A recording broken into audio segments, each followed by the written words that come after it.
Hey,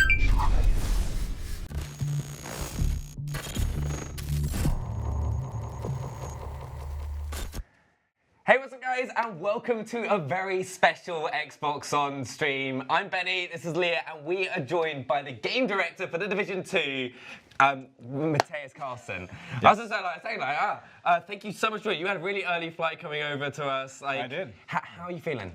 I'm feeling fantastic. But a little tired. It's great. This is going to be a really exciting stream. We're going to be taking a look at the Dark Zone multiplayer gameplay for The Division 2. I'm really excited for us to get into it. Yeah, and if you're at home, you have the chance to win a 1-month Xbox Game Pass code, or potentially even a Division beta code for the private beta. What you need to do is be in chat. You need to be, being a nice person in chat, and maybe you'll get whispered a code. So keep an eye on your whispers throughout the stream. But also, The Division 1 is on Game Pass until January the 31st this month. So if you want to get immersed in the world of The Division before the release of Division 2, go ahead and have a little go on Game Pass. Yeah, don't forget, if you pre-order the game as well, you'll get access to the private beta from the 7th to the 11th of February, which is really cool. So first things first, Mathias, why don't you just tell us a little about your job role for The Division 2 to everyone watching at home? Well, hello again. I'm game director on the project, massive, Sweden. And my job is basically, I work very overarching with primarily gameplay, features, systems, mainly together with the fantastic gameplay and design teams back home, but also closely with the other departments. Yeah, so also, just before we show any gameplay as well, I just want to make a quick reference. Remember that this is early access gameplay. It's not necessarily definitive of the final build of the game, so just keep that in mind when we get into it. But I'm really excited. Yeah, I am. So, The Division 2. We are not in the snowy streets of New York anymore. Where are we, and why are we there? We are 7 months later. So this is very much a continuation of the timeline from The Division 1, and we're in one of the hottest suburbs in history in Washington, D.C., as you see here now. And this is a D.C. utterly transformed, of course. So it's overrun by enemies, it's hot, it's humid, it's flooded, and you're coming in from the inside to figure out what's happening here and what to do next. Yeah, and it's a one-to-one recreation, isn't it, as well? It is, Washington, it is. Yeah. That's insane. Yeah, so The Division 1, it's a little bit of an experiment. It was the Dark Zone was kind of like the main focus for a lot of players in the end, and The Division 1 was, the Dark Zone in The Division was a PvE and PvP sort of hybrid. It kind of had the best and the worst of people. You could join up with your friends and have a nice little time and maybe get out with some good loot, or you could just go in there and kill everybody and grab their loot instead. But what was your thoughts on the community's reaction to the Dark Zone? Well, they were plentiful. I mean, it's such a fantastic experience to have a game live for several years and have it evolving over that time, right? And the learnings we can extract from that, not least through the communication with the community, right, is super, super precious going into the Division 2. So I could talk at length about this alone, right? But the gist of it is, we know that there's a sizable part of the community that love the Dark Zone for this. It's really unique PvE, PvP, friend or foe, tense mood, So we need to keep that, but also make the Dark Zone a more fair, less toxic place to be, that is more inviting to, I would say, a wider type of player. Yeah, absolutely. And we want to deepen the experiences and really make the time you spend in there worthwhile for everyone. Yeah. So a little bit more predictable in terms of being successful to some degree coming out of it. Yeah, because there's some changes in the Division 2 into the Dark Zone from the offset. You've got 3 Dark Zones for the starter. There's a change to change the gameplay flow, and then we're just going to go over a few of the major mechanics that kind of have changed. So first things first is normalization. Can you tell us about that? Yeah, well, so normalization is one of these tools to make it a more fair and evenly balanced playing field, right? So when we say normalization, don't think that we're squishing you all to be carbon copies of each other and you're all the same level. You're going in with your character, it's your build, all the internal RPG synergies, with your stats, with your skills, with your weaponry, all of that stuff is still active. We're just clamping it a bit so that you have a more predictable engagement PvP-wise with everyone in there. And that makes it for a more I would say, approachable for everyone Sure. experience. Yeah. So if you don't have the time to sort of sit there and grind for that one like insanely good weapon that everyone seems to have, you could still potentially have a good time when you drop into it. That's We have a twist to that though that we'll get to later. stay tuned. Plant Hey, that that's right right, away. let's Plant that right away. I know. stay tuned for the nice little like twists and turns that we have. Yeah, because obviously there will be people at home thinking, oh, I don't want it to be casual. I want it to be horrible. I like that part of it, but Stop we'll giving see. stuff away, Leah. I'm not saying anything. I didn't say a thing, Benny. But one of the other major things that has changed in the Dark Zone at the moment is the rogue loop. So would you like to tell us a little bit about the rogue system in the Division 2 and how and why that's changed? Yeah, so you know, if you know the Division 1, the game that is live now, you flag yourself rogue. So we started with it being friendly fire, always on, but now you basically signal your intention. I'm going to go rogue, and once you do, you can start killing other players. So we, of course, we kept that, and that you can escalate all the way up to triggering a manhunt, you know, what we call disavowed in the Division 2, where, okay, you now actually killed another player, and if you're repeatedly doing that, you can escalate all the way up to the manhunt status. But what we added is a step before, because we know that all players, they don't want to necessarily take the step all the way to engaging in PvP and killing another player, but they still want to be rogue. So we injected a bunch of rogue actions, like being greedy. I'm going to steal this entire supply instead of sharing it, etc., which is a step into the rogue loop, which will then maybe pull you all the way up to manhunt if you're so inclined. Right? So, I mean, why would you want to steal a supply drop? Why would you want to go and be a grey rogue? To keep it all for yourself. Just, I want it, it's not mine.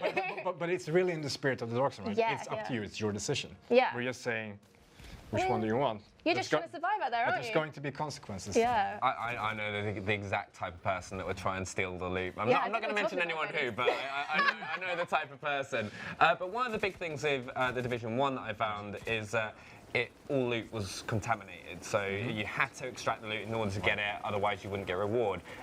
Division 2 brings uncontaminated loot. Can you kind of expand a little bit on that? It does, and that's part of what I was talking about, of making it a bit more predictably rewarding, so that if I go in and I spend time, I won't come out empty-handed. So the Dark Zone is a great place, like many other in the game, to get loot.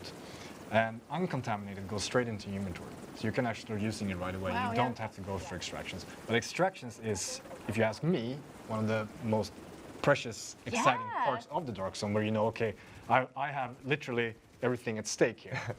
And the contaminated loot still needs to be extraction. You're shooting flare. It's very, very similar to the first game. But the contaminated loot this time around is rolled on extraction, so we can more predictably make sure that you're getting something that's really good for you. Absolutely. So you get it out, and then you don't necessarily know what you're going to get until it's kind of extracted and left. Yeah. Right. That's Which means nice. it should stay in level with you as you progress, shouldn't it? So you're not going out and getting like a low-level loot, and you're like, oh, I don't want this. You're hopefully getting stuff that will make your experience feel a bit more worthwhile, which is great, because not all of us have like a bunch of time to play. You know, not all of us get to do what me and Benny do. So like on sort of a roll with that, what kind of new weapons can we be looking at potentially getting? Like, is there new things we can talk about? Oh, wow. Yeah, there's, I mean, we had, I don't want to mess this up, but I think we had over 100 unique weapon models in Division 1, and we, of course, expanded that further in the Division 2. So you're going to have, you know, the full range from pistols, SMGs, assault rifles, marksman rifles, etc., right? But we're adding a couple of categories. There's a rifle category now, for example, where they're all semi-auto, single shot. Yeah, I like that. Really nice, more medium to long range playstyle. I love them. Benny's like sharpshooter, sharpshooter. Yeah, anything that can make you as accurate as possible. Perfect. So, I mean, specifically on the weapon side, then of course we have new skills. Yes. Specializations. We'll get there. But, Yeah, we'll get there. Yeah. Yeah, absolutely. And then there's a few new sort of items as well we're looking at. Like I've seen in the footage, we've had like drones and things like that, which is quite. Right. Yeah. That's what I refer to as the skills. The Yeah. player skills. Yeah. Specialized, So if you play the first game, you're going to see a handful of golden oldies, if you will. All the skills have been, you know, evolved from the first game. So the turret is still there.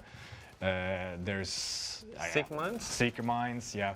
But we're really expanding, I would say, the width of their modification capabilities. Yeah. So I mean, like, it's no longer that one thing is always offensive just because it's that platform. So one of the new skills, for example, is a flying drone. And that drone can range from being an assault drone that you send to hostile targets to being a very, very supportive drone that you can have healing yourself or one of your teammates. Yeah. We're trying to extend the range and really give maximum player choice and right in there. Yeah, I mean, I certainly know when I was playing, this isn't actually my footage here, but in some of it, there's parts where I'd be, the enemies would be flying drones at me, and they'd be coming around corners, and I'd be trying to sneak around the corner away from them, and the drones would be after me, and it was really annoying. So I'm looking forward to figuring out the best way to counter those, because I'm sure there will be strategies developed by people a lot better at the game than I am. So that's really cool. Right, so we actually got Leah got an amazing opportunity. Well, wait, first, specializations in terms of the sniper, and there's a grenade launcher, and there's a few other things which all have specific names, so I'll let you go into that. Yeah, so specializations is, it's not, I need to stress, it's not something specific to the Dark Zone. Yeah. It's really one of the big changes. We've put so much effort and time and development into really making a chunky. Worthwhile endgame Yes. from day one. So there's a lot of stuff we could talk about there, but specializations is maybe the most personal thing, personalizing your character that happens at the start of endgame, which is you're picking how am I going to specialize. It's not a class, but it all starts with what we call a signature weapon. So it's a fourth weapon sitting on top of your existing toolbox. 50 cal is the marksman. We have a crossbow for the survivalist, and then demolition is specialization that has a grenade launcher. And that is just the beginning of a new progress tree that starts at the endgame as you progress through endgame, where you unlock more goodies for your specialization, such as unique to that specialization skill mods, some talents and such. So they're quite unique sort of weapons that you yourself. It's one of those things that I always get really excited for, though, because it means that once you kind of progress through the game, you get to end game. There's just so much more that you've got to invest and work towards and learn and improve as a player, which is one of my favorite things. And there's more stuff we'll talk about end game later on, but like, it's one of my favorite things of a game like The Division 2 is because you've just got so much to aim towards, you've got so much to do and enjoy and explore. And there's so many ways to make the character feel yours as well, with your guns that you like using, and it just feels like you're giving us more ways to... It's really in the DNA of how we design the game. We want the Division game is really about growing the opportunity to make your choices within a wider and wider selection of things as you get more advanced in the game. Absolutely. So I think we should move, because talking about adding more stuff to the game, right? We have an exclusive look, right, at the third Dark Zone. Leah, you got to go out and experience it. So yeah, so we've just seen a lot of footage there from the first two Dark Zones, and now the third Dark Zone West. It's one that's a little bit more, I don't know, not secretive, but we haven't seen quite as much from that one. So it is gorgeous. Do you want to tell us a little bit about the setting of Dark Zone 3? Yeah, so Dark Zone West, as we call it, is set in, if you know DC, part of a town called Georgetown. So it's, I mean, to talk first of all, one of the beauty of having 3 Dark Zones is that we can make them really, really contrasting environments. Yeah. You can tell, can't you? I mean, so Georgetown, if you know the place, is townhouses, more narrow streets, nooks and crannies everywhere, and almost a European feel to the architecture, and very different from the grandiose big plazas of Union Station and that area in Dark Zone East, which also translates into different gameplay approaches, since this is very much a PvP-enabled space, right? Yeah. So how you navigate and equip yourself and choose to approach turning narrow corners all the time versus long sightlines is very different. Then, of course, all the Dark Zones in Division 2, they have different origin stories. Like, why did they become a Dark Zone in the first place? And you might have noticed here on the footage that there's this yellow powder. Yeah. So what is that yellow powder? So that is, it was an attempt to thwart the virus from spreading further. So that didn't go so well. No, not by the looks of it.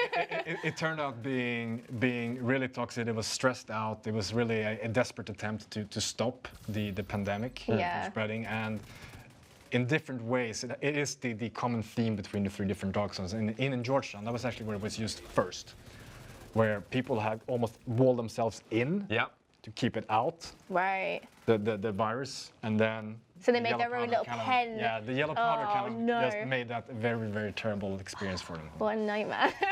That's made it worse. It's one of the things is like when just kind of looking at Dark Zone West compared to the first 2 that we've had a look at. It's such a contrasting change, as you were mentioning, in terms of the gameplay and stuff like that. Does this mean that players are going to change their approach to how they enter into these situations? Or will they change their loadouts? Or I mean, it's completely up to them, of course. But I play in playtests in the studio back home naturally differently in Georgetown versus East, for example, because I think they're 2 most contrasting. And then South is also completely, we have these really big buildings with huge sprawling interiors, and it really, in a very, I would say, almost intuitive, subconscious way alters how you play. Yeah. Okay. So you might switch to having a shotgun as a primary without even really reflecting on why.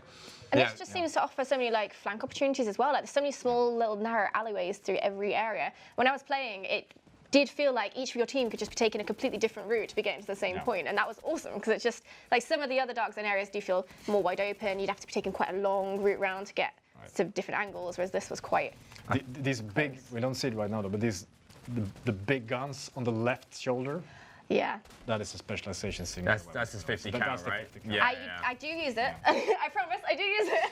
I'm excited to see it. Snipers and stuff are going to be so much fun to use. And also, I can already see the sheer amount of panic people are going to have when they're playing with their group before, and then suddenly they've gone down a wrong alleyway, and they're like, "Where is everyone? I'm getting chased." It's going to be so much fun. And the sheer amount of loot drops in this build. I just love this. That's a very good point. Right, you guys might see a lot of high-end loot, right? It's not streamer loot, okay? I promise that it is because it's an early access version of the game, to point it out. So it's very unlikely you will be that lucky in the game to get that much high end. But you can see here, this is a landmark. So within the Dark Zone, there are landmarks. What is the point of this? Why? What's the point? Why would we go to a landmark? They're like little honeypots of activity. Yeah. Where there is going to be some structure to how you play there. Yeah. To be rewarded. But also it's predictably there's going to be tough enemies here, and it's going to escalate if you start engaging with the landmark. Yeah. We had very similar landmarks from the first game, but they're going to be moving around within the zone a lot more in the Division 2 Dark Zones. In general, dynamic is has a bigger presence in the Dark Zones in 2, where we're making sure that there's always a tapestry of activity going on. Yeah, absolutely. Which is also true for the 3 zones. Yeah. Right? And it just feels so alive. Obviously, we've just gone, we went to the landmark. Oh, here we are. I found a player. I was like, we're not rogue, they're not rogue, so I couldn't shoot them. We deliberately went rogue, and then my teammate killed them out because they were just savage. As you do. Also, a big thank you to everyone in chat for hosting the stream and everything like that is really appreciated. So if you haven't already, do host and follow. We are seeing all your comments and stuff, so thank you so much for everything you're saying so far as well. But one thing as well, can we talk about, because this was, we mentioned the extractions a little bit earlier, is how's this working here? What are we seeing right now? We've got two rogue bars right now, don't we? Which is... Yes, yeah, so they're in an extraction area here and clearly being fairly aggressive. Yeah, so I wanted to kill everyone. What you're doing there, you see the red skull, is that you're starting to rack up your disavowed status. Yeah. You're working towards triggering a full manhunt, which is the golden skull, right? Yeah. And at that point, you basically, on your own accord, put yourself into a new gameplay loop where it won't time out. So that status won't go away unless you get taken out. So we will see here, now we go, now we're manhunt. There we go. Yeah. So basically now it's survive. Yes. And doing that is achieved through, do you see the manhunt goals there on the screen? So are those going to be NPCs? Are they going to be other players? How's that going to work? It's like mini objectives within the zone where you go and you have to manage to survive to go there and clear your manhunt status. And it is hard, I can admit. It was very hard. And of course, the more rogue you are, the more visible you are to everyone else. And the Would you more say del- we are max rogue right now? Yeah. Maximum rogue. Yeah. Right, so we've kind of got some more gameplay. You kind of we've seen you kind of using. What kind of weapon were you kind of sticking to mainly, Leo? In terms of what was your favourable loadout? I honestly can't remember. I like sniping, but I didn't have tons of ammo for my sniper, so I was just kind of running around. Being quite selective of the ammo. Is that something that you kind of see a lot with, like, in the playtest and like how people use their like specializations and stuff like that? Do you think it's best to save it for certain parts of fights, or how would you recommend someone to use it? It's definitely the super weapon of your arsenal, right? So ammo is going to be more sparse, and it's going to be really impactful when you actually use it. That doesn't mean that it's just omnipotent, insta-kill everything. You still No. have to use it along the lines of its strengths. I love right? how he's taking a selfie. I would never go trying to kill a drone. Yeah, so here, I think in this build, the drops for specialization ammo is way more sparse than it will be released. Yeah. But for example, the crossbow has this time delayed, almost like the sticky mine in the first game, explosion. Okay. So you can stick it to someone or something, and then boom, it goes boom. But it really excels at breaking off destructible armor, which is a new feature in the Division 2 for the heavy enemies, where you have armor plating Okay. that you need to break through before actually dealing any damage to them. Okay. So that's one example of like how that specialization signature weapon. So you'd want to excels. maybe make a squad with one person who has these, I suppose, these capabilities, just to. I think actually in the gameplay that we're just coming up to, we're actually going to see one of those enemies that have like that destructible armor, which I think. Right, if I remember, look at it's this bit now, and I'm just trying to remember the guy's name. If I can remember anything, yeah, it's here, Sugar. Sugar. Right.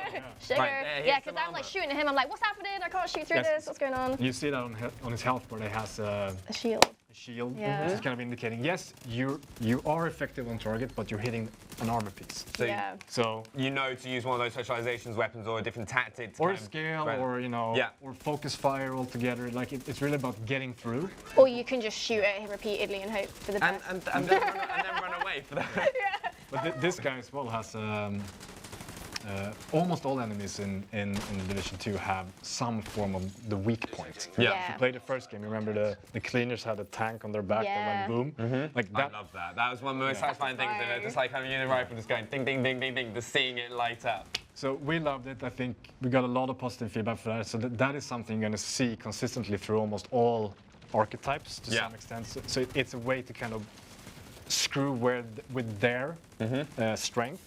So that's one way you can really turn it against an heavy there, for example, because if you pop that thing, it's going to break off its armor really effectively. And I just look at this environment as well. I don't know if you notice the bodies just hanging out of there. It's quite brutal over here. I It looks think like a nice area, but. that is one of the things that I've noticed from looking at the gameplay is like the level of detail in terms of like I mentioned to you when you came in, like the shadows as well, and how the shadows kind of progress and move over like out of a Stunning. time lapse. It is amazingly detailed, and like I think those little small features, especially within like the 3 different dark zones, are going to be amazing to see because you're going to get a different gameplay experience from each dark zone you go to.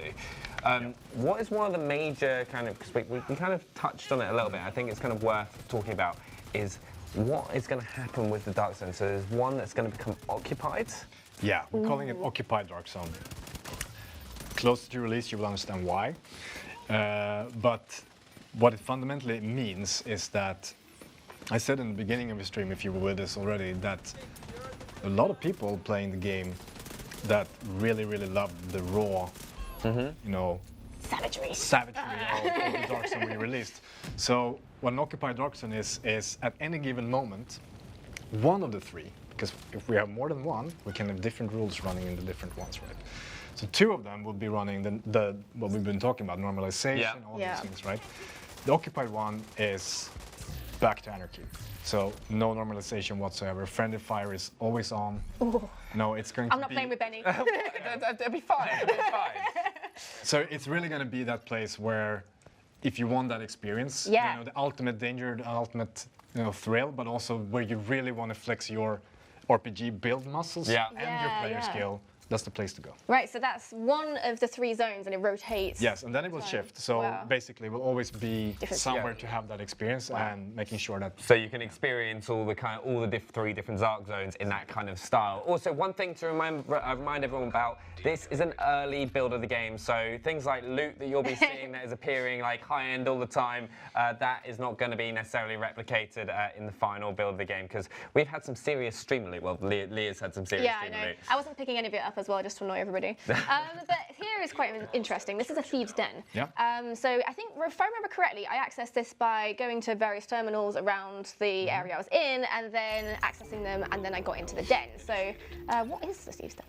The Thief's Den is kind of the bookend of the getting into the lower tiers of the roguelike. Okay. So if you go normal rogue, so to say, we talked about that there is now actions like greed, stealing, and, Yeah.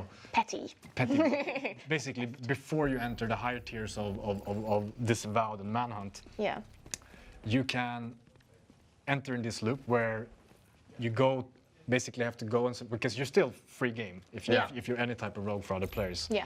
And do these little mini objectives, getting to terminals that are random throughout the dark zone, which culminates in you getting access to the Thief's Den, which is going to reward you, reset your status.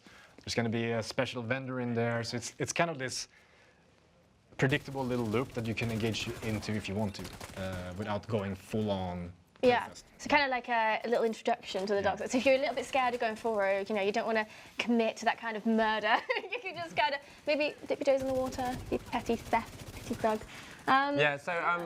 Also one thing, big thank you to everyone who's been hosting the channel, and if you aren't already, do make sure to hit that follow button. We've got a load of awesome streams lined up ahead of the launch of Division 2. I'm really excited as well when the beta comes out, hopping onto that. We'll be playing this, absolutely. Yeah, you just won't be able to move me off the seat, so do make sure to hit the follow button, and a big thank you. I just saw the balloons go up, I was like, but thank you, Thumbscoop, for hosting the channel, really do appreciate it. We are also giving away codes to the Division private beta, but you have to be active in chat and being a nice person, and you might get one whispered to you, maybe. And also we have codes for Xbox Game Pass as well, a month of Game Pass, which could be whispered to you also, maybe. All you need to do, as they say, is being active in chat. And Division 1 is on Game Pass at the moment till the 31st of January. So if you want to dip your toes in, maybe immerse yourself. I keep saying dip my toes in. Dip your toes in, get involved. Yeah, it's up until the end of the month, so definitely go do that.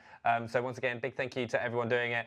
Let's get some Division hype in the chat as well before we move on to our next segment. I've seen a lot of people asking about I love it, this as actually. well. It's just all the hype. I just remember people are seeing this straight away. Yeah. Like, hype in the chat, guys. All right, I love it. I like Those the whales are, Yeah, it's amazing, isn't it? I love the hype balloons as well. The hype balloons, it's great. So yeah, once again, thank you guys so much. Do make sure to follow the channel as well. We're going to have a load more Division 2 content coming right here on Xbox On. But let's move into one of my favourite areas, PvP. So lots of people asking about this in chat as well. Yeah. Tell us about PvP. So take it away, Benny. Right, so first things first, right, because Leah, you got to go out there, right, once again, I was very jealous, you got to play it, right, I was just there, just sat at home going like, oh, I'm so jealous. But what modes did you get to play when you went to the studios? So I got to play 2 modes. I got to play Skirmish and Domination, and they were very, very fun, particularly Domination, because unfortunately for the other team we're paired with, we did kind of rinse them. You dominated. We dominated. They didn't know what they were doing. You like to win, basically. I do love winning. No, I mean, there's a theme here, isn't there? Yeah, it's slightly a competitive vibe. Yeah, but here we've got Skirmish. So do you want to tell us a little bit about Skirmish game mode? Absolutely. So it's organized PvP. Organized. Like it's under the umbrella term that we call conflict. So Yeah. This is really us day one releasing organized PvP on bespoke maps for the Division 2. And Skirmish being team deathmatch, Yes. straight up. And that's what we're watching here. Yeah. Just threw a nade. I like it. Grenade, yeah. So it's really where the most distilled, pure form of slugging the gut against 4 other people in a 4-man group. You don't have to be grouped, of course. You can go in there alone and have a great time. Once again, normalization really helps us to make sure that you can come in alone. You don't have to be a super well-oiled machine to have fun in Skirmish or Domination. So you can use that lower level loot that maybe you're comfortable with. Exactly. So go into this and have fun. Yeah, because that was always a big thing for me. It's this, if someone had grinded for hundreds of hours to get the best guns in the game, and you've played for you've started getting into the Division 2, you'll still be able to compete against the other players. Yeah, and I want to stress again though that normalization does not mean that we cancel out your build. Yeah. You're still playing your playstyle, your RPG synergies, your skills. So it's just that the stats are reined in to make sure that there's an even playing field between the players. So something I've just picked up on as well is like, because I'm very competitive when it comes to anything multiplayer, is like the map layout. And what's been the thought process between like the verticality and how the map's being built? I mean, the team has done endless iterations on through playtesting on these maps, of course, and that's the beauty of having bespoke, dedicated PvP maps. That these spaces that we're seeing here, they serve no other purpose than to provide the best possible The Division PvP experience. So, you know, things like elevation layers, sight lines, if you know, really the minutia of we should, if you're 1 meter over there, that sign line is way too open, we need to block something there. So it's really about creating fairness, but also tactical opportunity given your playstyle. Which skills are you using? You know, you probably don't want to be up here if you're. I'm actually not going to say that. Oh. But I mean, this is a great position if you're the marksman. Yeah. If you've got a barrier 50 cal. Yeah, if you're a sharpshooter specialization, sitting up top and having this perched overlook position. Unfortunately, I was the demolitionist there, and as you can see, I did have to drop on the full team there and didn't throw my grenade. So you can learn from my mistakes and remember to actually use your equipment. But it's one of those things. It's exciting as well. If you look at like map layouts from a competitive point of view, there's so many room for you to improve, and like because of normalization, everyone's kind of like everyone's kind of being brought into a similar playing field. It's you can gain an advantage from learning the maps, perfecting those sight lines. So for those hardcore players that want to be the best that they can, it comes from kind of map knowledge, knowing right, where can they get the best position, where can they use their specializations to get the most out of them. Exactly, and I think that what makes I have so much fun with. I mean, not just saying that because I work on the game. Like with the Division PvP is the added layer of the skills and the specializations, because that intimate knowledge can extend to what is the max range of my turret? What is the, you know, mapping how your skills function, especially the ranged ones, to the geography of the map is another layer of depth that can really make a difference. Yeah, absolutely. So whilst, you know, even if you are new to the game, you're going to have a chance. If you are, you know, skilled in the game, you're going to have a much better chance because you're going to know how to utilize your equipment and manipulate it to serve you better, which should be the case. So you mentioned as well that the game is just, it's set for if you want to hop by yourself, you want to play with a group of up to 4 friends. What kind of is how important is teamwork going to be in order to be successful? Because I think we also, just before we get into that, we're going to take a look at it, because you got to play that game mode, and you also got to play Domination, which was your favorite. Yeah, love this one. Yeah, I did get to play Domination. This is still Skirmish at the moment, but yeah, it was. I mean, we saw earlier actually there was a point where I killed a guy, and then I tried to thirst him. I tried to finish him off, but I put myself out of position. I actually ended up dying whilst trying to thirst him, so we didn't end up dying. Because it's so important in this game mode. Like it does bring that like core Division experience into a PvP experience. You can't just rush in.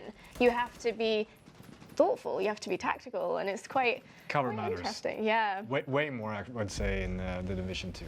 So if you're running out into the open, are you going to be successful? No. Well, you might. Depends on how you spec actually with your skills, but. Advise use the cover. But you have teamwork. Yeah. I mean, of course, if you're playing 4v4, if you're a well-oiled, super coordinated team, you're going to be more effective. Yeah. There's no way around that. That's one. It's really in the DNA of the Division 2 and the Division 1. This idea that there is no right or wrong way of playing this game. It's just different types of experiences. Yeah. But every single thing, literally in the Division 2, you can play co-op. Almost everything you can play solo. You can't play 4v4 PvP solo, of course, but we tried through normalization and other means to make sure that you still have a really enjoyable experience. Yeah. And that you can start, you don't have to know each other to understand how to synergize with your team members in terms of playstyle, skills, specialization, etc. It's intuitive. Yeah. Okay. So yeah, we did get to play Domination. So if you want to just quickly summarize, what is Domination as a game mode? Domination is location-based point capture. Yeah. Right. So there's going to be 3 areas on the map that you can claim and hold to get score that ultimately takes you to victory. Of course, you also get score from taking out the enemy team members. And we're coming up to they're represented by these crates. You see there's an area around it. You start capturing by just being in proximity here. But you can also walk all the way up to the crate, really exposing yourself and interact and make that capture go faster. This is one of the things that I kind of like, because any PvP thing I always like I analyze it in terms of like, what's the best way of approaching it? I found it really interesting. There's a huge tactical advantage you can play and go, do I take that risk to capture it quicker, but I'm exposed and not using that cover system that you mentioned? And do you have, from your playtest, how much have you kind of seen players like kind of working together to capture a point? Do you see a lot of people just jumping all one to the middle, taking a risk, or do you see like a couple of people pushing forwards while one captures it quickly? You see all different approaches. You've seen it all. But I think, especially in Domination, it pays off to think not just the second-to-second tactics of an encounter, but also strategically. Like, are we going to hold our home point, or are we going to push deep and trying to control the middle and their home point, etc. So I tend to rush out and try to capture through active input. Yeah. This is a good question for chat right now, actually, right? What would you do? Game of Domination, would you kind of just try capture it quickly, or would you just rush out? Okay, let us know in the chat. Right, Someone in chat did say how important is the cover, and the cover is so important in this game because, like, you have to work quite hard to sort of chunk the enemy's armor down and get them to a point where they're actually killable. And if you're not behind cover, you're probably going to get teamed up on. You know, it's quite important to be making sure your position is good, which is something I'm terrible at. So I'm just kind of running around in the open, like having a good time out here. But it's a good point to actually point out. Speaking of armor, like people watching, if you know the first game, you'll notice that now you as a player and other players have the same type of armor mechanic as we saw on the enemies.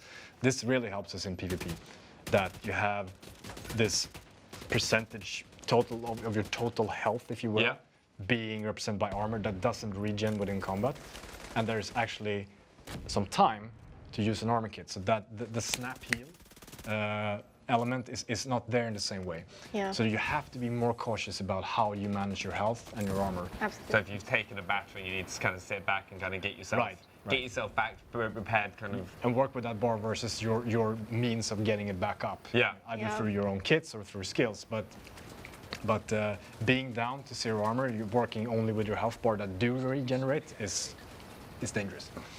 Also, number one rule I just noticed, right? Number one rule in gaming: don't walk in the fire. I don't know what you're talking about. I wanted to see how bad it was. It's quite intense seeing a hose of fire coming at you.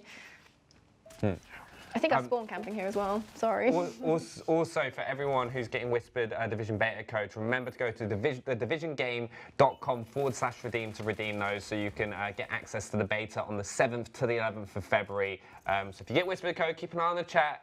You'll be getting have a chance of winning codes.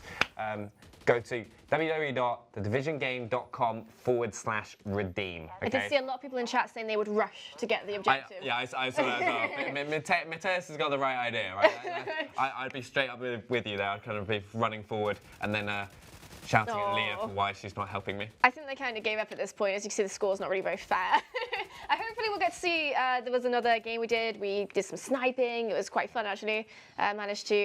We teamed up with one of my teammates who had a shield, and I ran behind him, sniping people while he sort of protected me with a shield. So it's quite fun. It did show that there's quite a lot of different ways to play if you want to. If you want to, you could probably get away with being a lone wolf and getting them from behind if you wanted to. Benny. I have no idea what you're on about, right? It is my approach. So those two games, what can we kind of expect from PvP at launch? Like from what we've seen so far, so we've seen Domination, and we've seen Saw 2 maps there, I think. We saw 2 maps. Yeah. So apart from the monster scope of PvP under the umbrella of Dark Zone, the PvE PvP experience that is, Conflict will release with Domination and Skirmish, and 3 dedicated bespoke maps. Okay. And then of course we will make PvP an equal and important part of our post-launch. Yeah. More details on that later. I'm really excited. Is this the game where you were using the sniper rifle a little bit?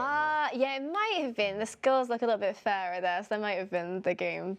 Let's have a look. See if we get it out. Nah, this is not my game. This is the other map though that we didn't get to see. So this one looks quite interesting too. Another domination map. Right. Actually using this. Oh, so this is the crossbow using the crossbow. You almost stuck it there. Yeah. So once again, so the ones that we've seen so far from the specialization weapons, you've got the crossbow. What kind of the benefits using the crossbow would you say compared to using like the Barrett 50 cal? The crossbow is, I think, if you know the first game, I like to make the comparison with the sticky bomb. So it deals a bit of impact impact damage, but it sticks to its target or whatever you hit. Yeah. And then it deals damage in an area as well as very direct damage on the targets, and it is delayed effect and also delayed gratification, meaning that if you manage to stick that guy we saw and he goes around the corner, that damage will still happen. Yeah. So if he comes into his team, then and then they will be Chain reaction. I will be the person running into my team. and in PvE it really excels as an armor buster. Yeah. So it's yeah. like chipping off Like the take- armor, takes it destructible away. armor plating. Yeah. But talking about teams, one big addition that you've made to Division 2 is clans, Ooh. right? So why have you gone ahead and added clans? Many reasons. Start. Yeah, but A long list. we really said, well, not least because it was a really requested feature by the community, Yeah. and we really set out to make. We said like we're gonna make the most accessible clan system ever. Yes. Good. Why? How is it accessible? How would you go about joining a clan, for example? Well, so that's the beauty of it. Like everything is 100% in game. Like you creating, managing, searching, all of that stuff just happens straight from the menu. It's at your fingertips, literally. Right. And the reason why clans is great for us, I mean, the Division is in its DNA, the game you can play solo, but it's very much online. Right? So playing with others and having the tools to find like-minded groups, what you want to play primarily, when, where in the world you are, sharing an identity, a visual identity too, because you're going to be able to create your own clan banners and all that stuff that will be present in your clan space, actual physical clan space in the base physical operations. clan space. Awesome. Yeah. So it's great for that, just organizing socially. yeah. But it's also a great place for mentoring, actually, where I think a lot of players express that, like, I would love to help someone who's less advanced of a Division player than me to become better. And I bet you we're going to see those type of clans that form, that say like, hey, come join us and we'll help. Come do this raid with us, or come go do this mission with us and learn. Because I think that's one of the biggest things that I found with any game I've ever played is you just improve so much by learning from players that have had more hours. Like when I hop on a game with a friend of mine and they've put 100 hours, it's like, oh, did you know about this? And you're like, no, I didn't know about that. That's like, and then you start using that a lot more, and it's going to give you a big advantage, kind of when you get to that end game content. Exactly. And it's just kind of because you want to bring up your friends, you want to bring up people you meet in the game to kind of have those experiences. You said one of the keywords there for clans, raids. Like once again, we're really investing into endgame for the Division 2, and we have 8-man raids. The first one coming shortly after launch. And I mean, I think in the context of the challenge it is to figure out and beat the raid together with 7 other players, clans is a fantastic tool. Absolutely, because I mean, it's not like many of us have 7 friends who are in the same level of a game with us that we can actually raid with. So. Where's one of the reasons that I know a lot of people have used like Xbox clubs in the past is to find other players to kind of bring together to do those like difficult objectives of the game. So it's like a brilliant feature to do. Bring new people, to meet new people as well who are like-minded and are gonna try and do that progression with you. Yeah. Well, speaking of progression, what is the benefit of joining a clan? Like, what do we sort of? Well, apart from all the social dynamics, right? Of course. It's you're gonna have some clan-specific activities on a regular cadence. You're gonna have a clan cache that you can, work to level up on a regular cadence as well. To basically have a communal reward sharing from everyone's effort. You're gonna have, clan clan member of the month on the leaderboard in the hall. You're gonna have Got an objective. Got an objective. So you know, it's really about creating a little bit of voluntary structure and progress. You can level up your clan, unlocking more flair for, you know, to show off that our clan is higher level. We've smashed the raid. We dominate the dark zone. Did I hear clan cosmetics as well? It will be cosmetics as well. Yeah. I don't know why. I've just got like I've just had clan member of the month picture in my head of just like a posed picture. Just Or going like employee of the month. Yeah. It's just a wall full of Benny over and over Yeah, again. that's my aim. Don't hurt my dreams. The okay? only way you probably manage that is by being the only person in the clan. So. A little bit of friendly competition never hurts. Right? That's really hurtful. When we're in the occupied dark zone, I'm gonna shoot you in the back for that. Oh no! Right. Then again, I'm never becoming clan member of the month. That mentality. So with clans as well. End game content. Is it something that you're just going to end up getting together for leveling it up?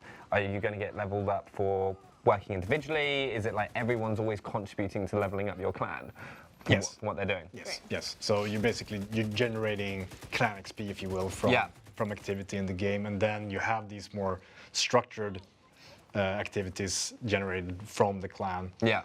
That will contribute more to your clan XP, if you will. Right, amazing. Also, just a quick reminder to everyone in the chat, if you are being whispered a code for the private beta for the Division 2, which is going from February 7th to February the 11th, you need to go to www.thedivisiongame.com/redeem to get access to the beta. So make sure you do that. Keep an eye on your whispers as well. And you guys have been awesome in the chat.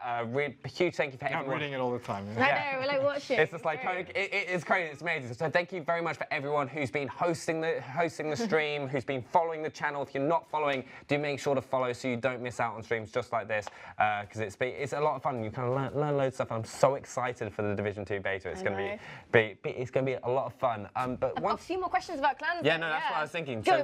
One more thing with clans is, so we've talked about kind of the benefits of being in a clan, the more experience you're going to get, and you kind of these rewards. Are you going to be at a disadvantage if you decide not to be in one? No, of course not.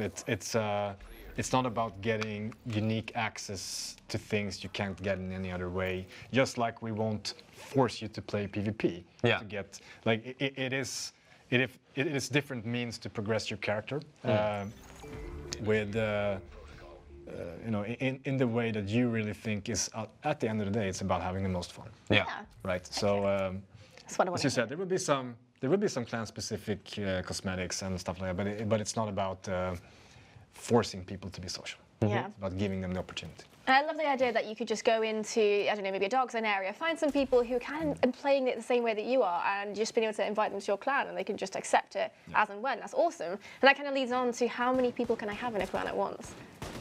We'll support 50 accounts. 50 accounts. Which equals 200 unique characters. Okay, yeah. But if you think 50 accounts, there will never be more than 50 characters available, active at any given time. Yeah. And the reasoning here, I know like the number is always a discussion point for clans, Absolutely, right? yeah. But we really want to build a clan feature around a size of a group that you have a chance to actually know.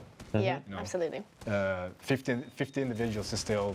It's a lot. It's still a lot of people. There's a lot of people, but where you can actually build a community, you can know each other on first and last name basis if you want to get all the way there. Yeah. So that's where we're going to be at. It's building those communities that will just kind of one day get in a pub together, just end up talking about those times. They kind of like went through all the raids and kind of like the inner competitions. About that time, I was clan member of the month 12 times running. Like, it's not going to happen, but I can dream. I can dream. But it'd be important to like prune your clan, sort of, you know, if there's inactive people, maybe just kind of kick them out. Get some active people in. Actually, sorry, I slapped her hand there. I wasn't. Just like kick people out of your clan. Get out. You can. I mean, just of course, you can totally be in a clan and always play solo. Yeah. If you want, absolutely. like that's it's an important point to make. You don't have to play with other people. Yeah. Even though you're in a clan, you could be the solo clan. We always play alone. Yeah. That's your. Yeah. We work together to get those rewards. Yeah. That's your theme. Yeah. So what actually? How do you get like clan member of the month? Is it person who has most experience? Is it a voted system? I might tell you when we're done. Okay, all right, we'll find out. I need to get a head start on that because at the moment I'm going to be getting kicked. Don't enable his behaviour. Hey, all right, it can happen. So also, it's one thing that I've seen a lot of people asking about as well. Are clans going to be cross-play? No. No, so it's just going to be whatever platform you're on. Whatever platform you're on is where you play, and it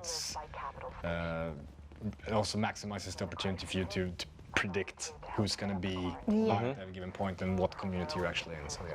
Because I mean, it's all like it's lovely being with loads of people on different platforms, but at the end of the day, if there's no one on your platform, what's the point of being in the clan to start with? You're kind of like, oh, I can't actually play with anybody. So I like the idea of that. So there's another change as well that I think is worth talking about, and that's voice over IP.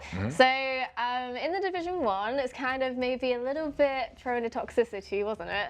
People could kind of be a bit nasty over voice comms if you're on the other team. Yeah. You're talking about the Dark Zone. Yeah, the Dark Zone specifically. Yeah, we. So that's actually one of the changes that are in line with the protect people just a little bit from toxicity and that type of behavior, which we don't like, right? No, none of us do. So it basically the VoIP proximity VoIP that we have in the Division 1 is going to be on by default in the Dark Zone in Division 2 until you go hostile. Yeah. Then you're no longer on the same comms.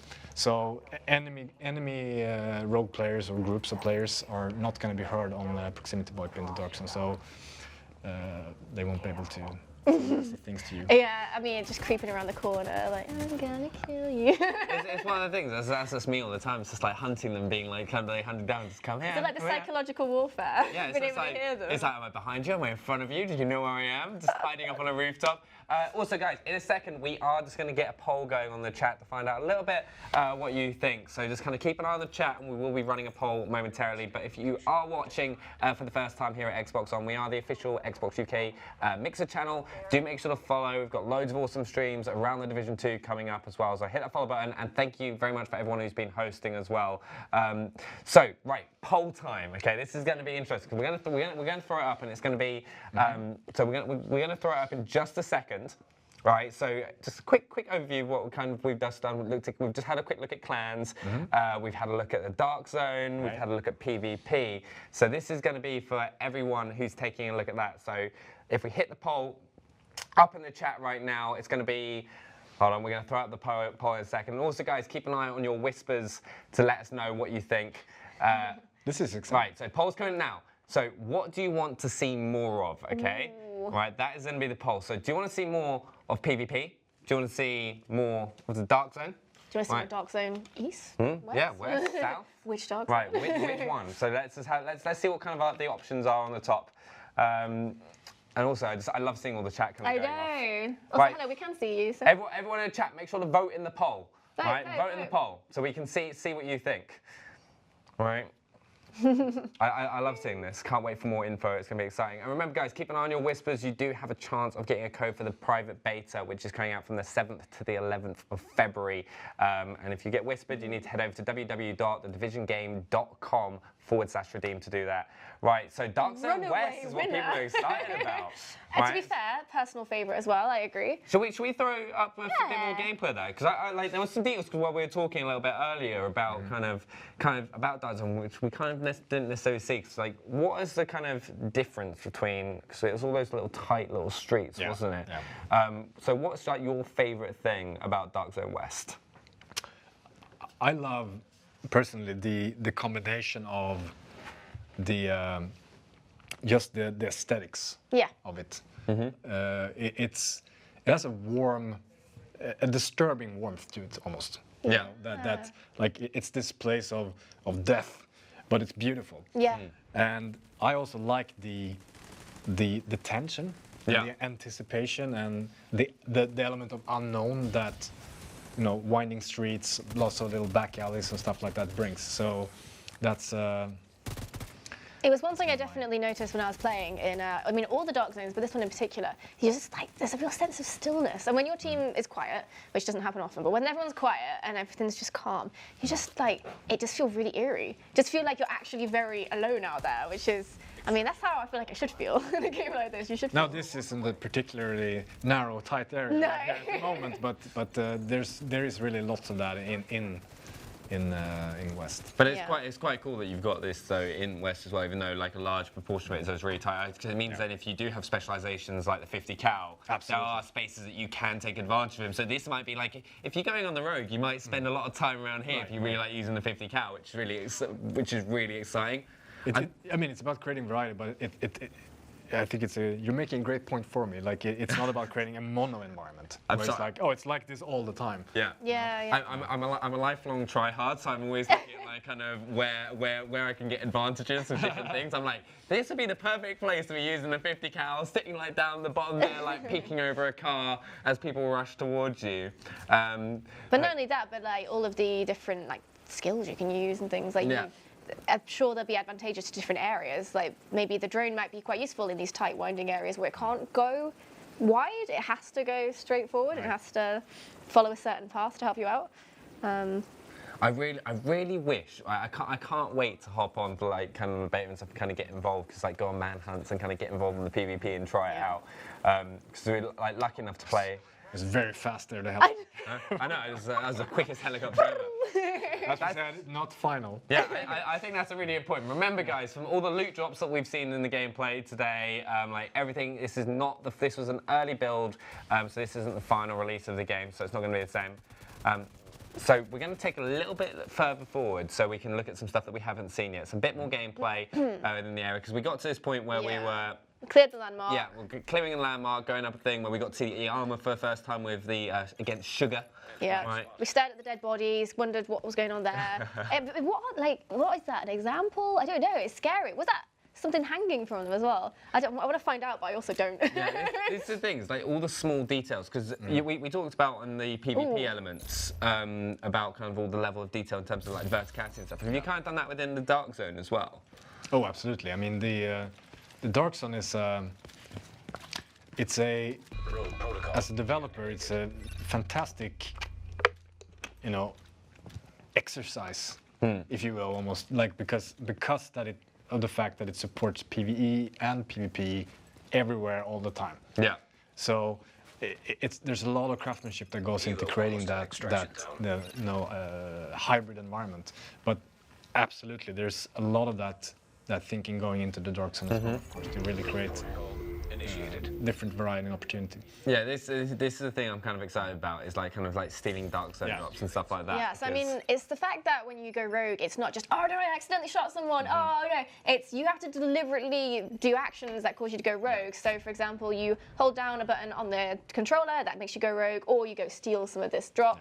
And it's all like, it is deliberate choice. You get to choose specifically what kind of agent you're going to be in the Dark Zone. And we saw him leveling up there. Yeah, we That's did. actually something I'd like to point out, that we've associated a progression of player facing, meaning player choice, perks associated with Dark Zone level. So as you gain Dark Zone level, you'll be able to go to a Dark Zone officer in the base operation and enable perks that will really alter and help your Dark Zone experience, which in itself is a lot of fun, but also means that keeping your level up becomes precious if you want to keep those perks. Yeah. So don't be too reckless in going manhunt. I'll try not to. Just also a big thank you to everyone getting involved in the chat and hosting. It's all really, really appreciated, and I'm glad you guys have been hyped for Division 2, because like it's the thing is that when you start seeing gameplay and you start getting more news, you get more and more excited to kind of get involved in the beta. And some of you watching as well have been being whispered Division private beta codes as well, which is from the 7th to the 11th of February. So if you get one of those codes, make sure to head over to the Division game, thedivisiongames.com/redeem, so you can get the codes. So you've got access to the beta and you get your hands on Division 2 the earliest possible time. Got electrocuted. That was like a throwable. Right. We've got True over here, murdering that guy. Caught out in a bad position there as well. And then it's up the escalator. I'm just going to go up here. I think that's one of the funnest things, and I don't know if you find it as well, it's one of the funnest things to do is explore and like find what parts of the map work best for you. Yeah, I mean, and it's really it's really in the DNA of the Division 2 is exploration, and I mean, it goes for the Dark Zone as well as the rest of the entire open world. Like the benefit and enjoyment you'll get from exploration this time around. I'm not going to say more than this. Make sure that you Yeah. go off the beaten path. Yes. Just don't get Right. lost. So I think the next important thing to do is for everyone at home that will probably want to know is the key dates, right, that we've got. So when can people get their hands on the game to give it a go? March 15th on Xbox One, Yeah. PlayStation 4, and PC. Yeah, and remember as well the private beta, right, which you can get access to if you pre-order the game. It's available from the 7th to the 11th of February, which is it's incredibly exciting. I can't wait. And we're going to be streaming that here on Xbox On, so do make sure to follow the channel if you're not already. Yeah, when will we be seeing a little bit more info about like the PvE or other areas of the game that we've not really had a chance to look at? Soon. Soon. Soon. Very ominous. And how are players also going to be able to get involved in the beta? Right, so we've gone over. Oh, so I've already answered my own question.